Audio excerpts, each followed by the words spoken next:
তেহরানের আকাশে আগুনের ঝলকানি, ইরানের শহরে বিস্ফোরণ, আর ওয়াশিংটনের ডিপ্লোম্যাটিক করিডোরে শোনা যাচ্ছে ট্রাম্প রাগে ফুঁসছেন।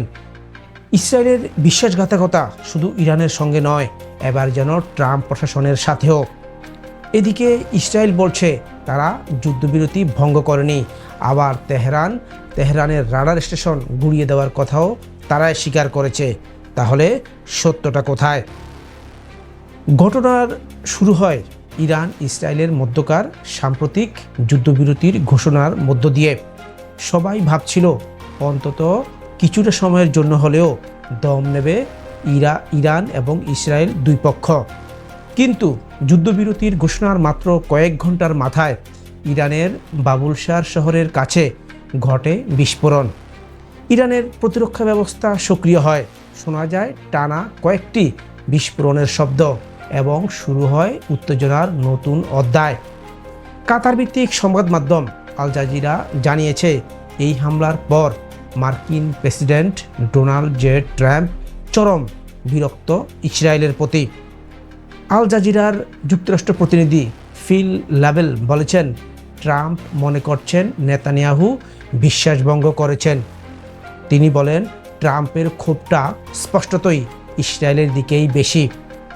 এই হামলার ঠিক আগেই ট্রাম্প ফোনে কথা বলেন নেতানিয়াহুর সঙ্গে, তারপর কাতারের মাধ্যমে ইরানকেও শান্ত রাখার চেষ্টা করেন।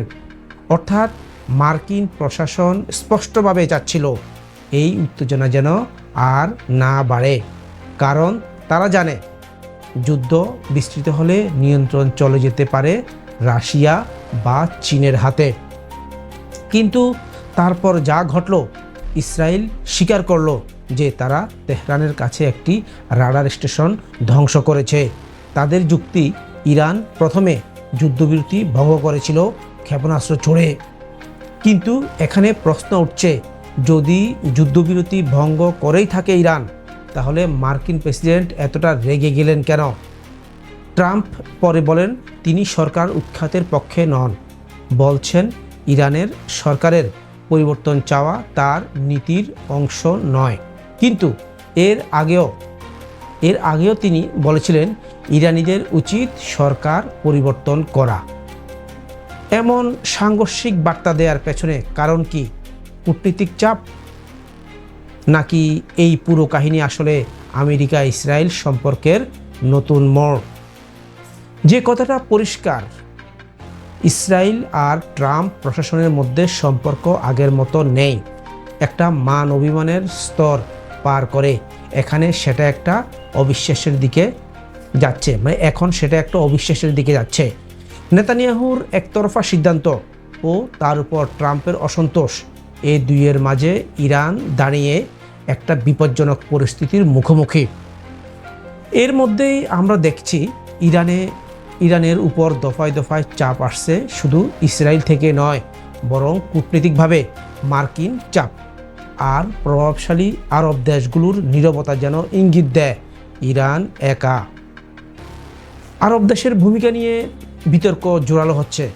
কাতার, ইউএই, সৌদি আরব কেউই সরাসরি ইসরায়েলের বিরুদ্ধে কথা বলছে না, বরং ইরানের অবস্থানকেই যেন ইঙ্গিতে দোষী সাব্যস্ত করা হচ্ছে।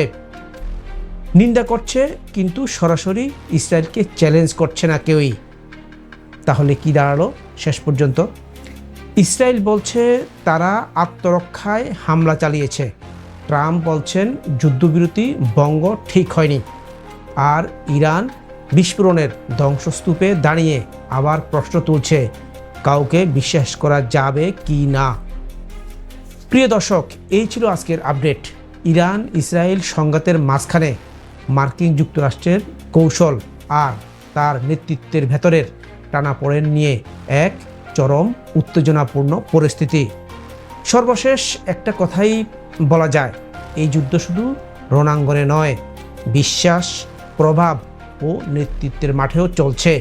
আর এর মূল মঞ্চে এবার মুখোমুখি দাঁড়িয়ে আছে ইসরায়েল বনাম আমেরিকার আভ্যন্তরীণ দ্বন্দ্ব। পাঠক, এই ব্যাপারে আপনার মতামত কি? কমেন্টে জানান। পাশাপাশি আমাদের ফেসবুক পেজ ফলো বা ইউটিউব চ্যানেল সাবস্ক্রাইব করে আমাদের পাশে থাকার জন্য অনুরোধ করছি। আজ এ পর্যন্তই, ধন্যবাদ।